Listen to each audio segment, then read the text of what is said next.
शेतकरी मामा ब्लॉग्समध्ये तुमचं स्वागत आहे. आता मी तुम्हाला सांगतो की मी यायला टाकला चुना आणि DAP खत.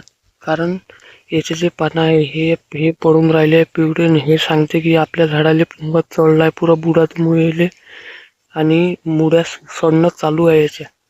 हे पाहून त्याच्यासाठी मी आज चुना आणि DAP खत टाकलं आणि याचे फायदे नक्की होईल. आणि तुम्हाला साऱ्या व्हिडिओमध्ये मी सांगतो की 12 महिन्यातून 2 वेळा मोरसून आणि चुना आणि गोमूत्र टाकत जा, याचा पेस्ट लावत जा.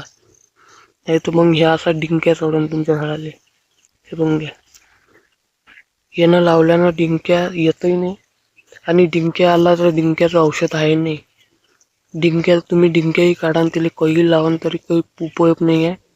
त्याच्यापेक्षा तुम्ही हे असे उपाय करा, स्वस्तात मस्त आहे, 100% आराम पडते. आणि जे आहे मोरचून चुना आणि DAP खत आणि जे पावडर आहे, हे जे पावडर झालं आहे हे तुम्ही टाकून द्या बुडात. म्हणजे थोडासा गड्डा करा आणि गड्ड्यामध्ये हे टाकून द्या. आणि मी पाणी पण घेतलं आहे. हे बघा, आता मी याच्यात पाणी सोडतो कारण हे गरम आहे. असं तुम्ही टाकून द्या आणि झाड तुमचं 100% आराम पडते. ठीक आहे, लाईक करा, सबस्क्राईब करा आणि शेअर करा.